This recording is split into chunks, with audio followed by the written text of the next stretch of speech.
All right, welcome Saints Nation. So, an interesting. Uh, I'm just gonna say we played two games of football today because we played two games of football today. It was not just one. So, I want to congratulate the Saints on their victory against the Washington Commanders. And if you're sitting here going, "Wait a minute," the Commanders had 20 and the Saints had 19. How did the Saints win? Well, that's why the Saints won. See, not only did you get to see some really valuable snaps from multiple young players. You need to have a better idea of who and what they are going into next season. And you got to see them perform in situations you would love to see them perform in. But then you just barely didn't win the game, which means you didn't potentially hurt your draft position, which at this point in time with this team in this situation is called a win. So that's why I'm saying like this is a win. This is the best case scenario. Um, you're maintaining the likelihood of having the best possible asset going into the draft, which is a higher pick, on a team that it's not barren. Like again, these close games and the way these games are happening, like it's not all the wily old vets that are making things happen, but they're certainly there, and those guys are going to age out sooner rather than later, and cost out sooner rather than later. We're going to talk about one of those guys here in a minute because he was fantastic today. Um, but you need that higher position because the I think the middle class of this roster is okay. The depth is okay. What we're really missing is dynamic playmakers across the board. Defensive line, tight end, wide receiver. Olave's hurt. He is hurt. Like they obviously help with some of that, but they need an X that can really be a difference maker. They need they need would love a tight end, like a real pass catching threat tight end, someone to pair with Foster, who I would love to bring back next year. Um, Not the other guy. We'll talk about him. Um, but everything is really predicated on the quarterback, and that's really what I'm going to focus on. So Derek Carr didn't play because, just in case you weren't aware, Derek Carr decided that since he's not a very good NFL quarterback, he's going to try out as a trapeze artist. Unfortunately, he's not very good at that either. And he tried it out mid game and he landed on his face and he messed up his wrist and possibly concussed himself. So he didn't play today. And one of the worst kept secrets out there has been Derek Carr wants his fellow Fresno State buddy Jake Haener to be the heir apparent to Derek Carr. And when DA was in charge, Derek got whatever Derek wanted. So Jake Haener was made the number two, even though, well, yes, from every report, from every reliable source possible, it was pretty close between Haener and Spencer during training camp.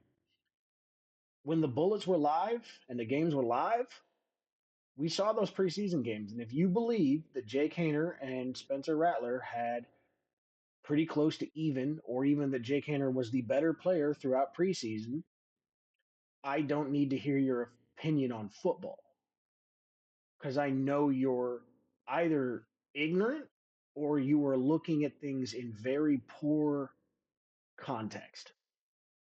And analysis without context is just faulty.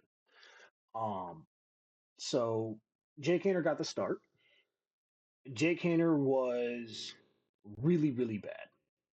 Now, there's parts of Jake Haener being really, really bad that are not on Jake Haener. There were plenty of plays in the first half of that game, similar to what Spencer had to deal with against Denver and LA against the Chargers, where you don't even get the T on Hut out, and someone's in your lap. There's not really much the quarterback can do there. Like that's just bad pass protection. Um, Ruiz got abused all day. I think Penning got beat a couple of times. I'm not 100% sure on that. Um, I think Patrick got abused a couple of times. This was basically the starting O line. Like bad things happened to them, especially in that first half. So on some of those plays, that is simply not on Jake, and that's fair. Same way it wasn't on Spencer. I've been talking about how I've been frustrated with the conversation around Rattler's 3 games and the fact that we didn't take the quality of opponent, the type of opponent, the play of the opponent into account. But we're talking about just his stats. He took these sacks and he had these plays and he didn't score much and da da da. It's like Denver and the Chargers have two of the best defenses in the league, and they were playing great and they were getting instant pressure in those games. Okay, like that. Those are facts then. They were facts today. Here's the other part of it though. There were plays where Jake did have protection, where he just flat out missed guys. There were plays where it was designed for him to get the ball out quickly and early, and he did not read those plays well. There were also plays where he tried to make a play happen, escape, extend, throw on the run, etc. Didn't really make any plays. Basically, the whole first half, I think the only first down they had was and credit to him, it was a good throw. It's a throw that Carr has not made most of it this year. He basically hit Alvin in stride and got a big pass play out of that. Credit to him. But outside of that, didn't make plays, didn't do things in and of himself where you go, he made this play versus like you're just doing the bare minimum expected, like hand the ball off to Alvin or let Taysom go score touchdowns for you, like Carr did against the Browns. Oh, don't worry, the shade's gonna be coming all day. Like those things happen, and you have to, unless you are flawlessly executing the take what is their plays, you have to make plays to make a case for why you should be the starter. Jake did the opposite.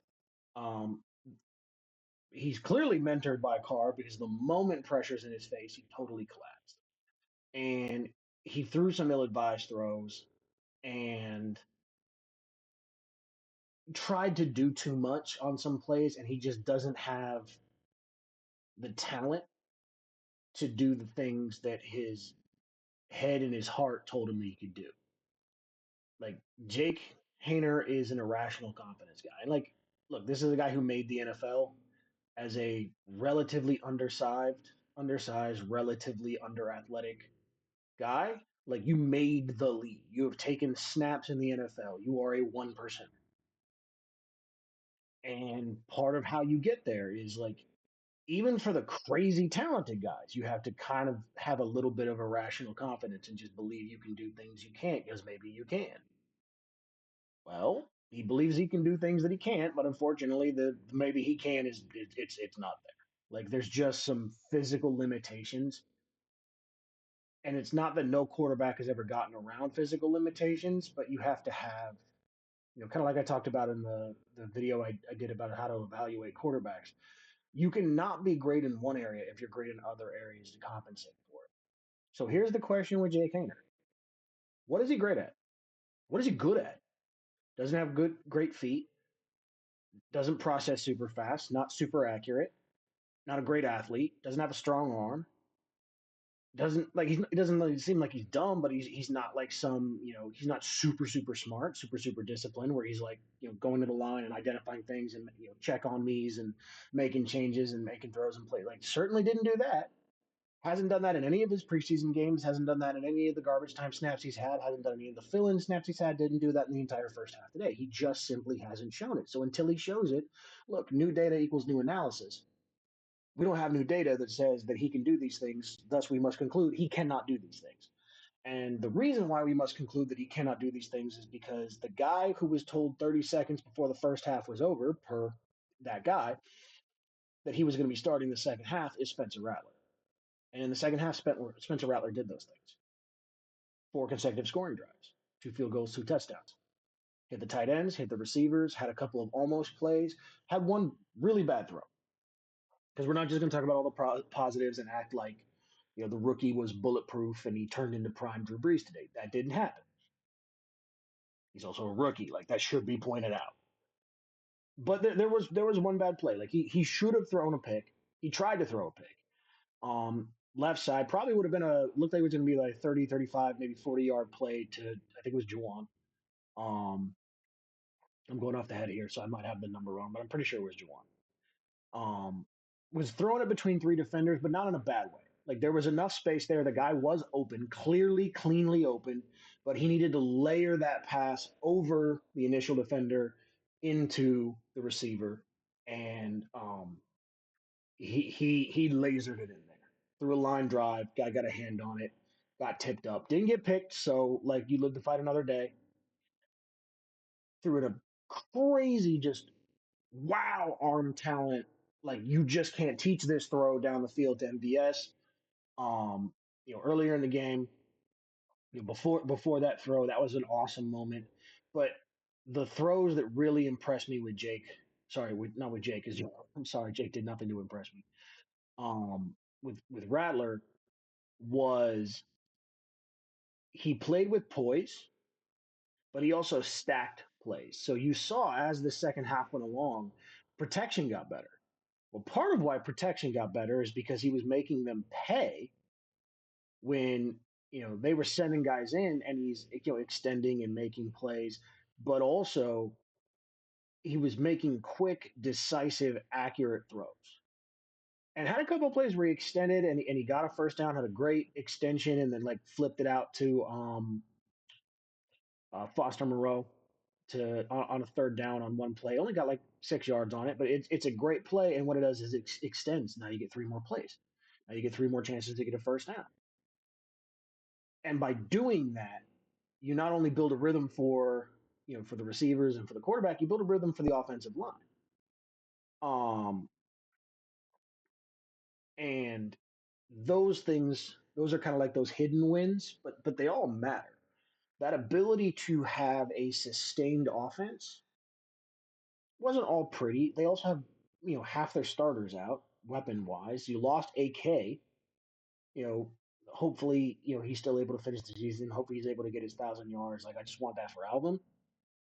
Um, like you lost AK and you still that final drive, Kendre should not go without being mentioned. Like this is mostly going to be about Rattler, but Kendre, since Dennis Allen got Das Boot and got his ass out of here, um, Kendre's really been showing why they drafted him, and I still think there's some maturity stuff there and some discipline and how to be a pro stuff there as far as taking care of his body and being available.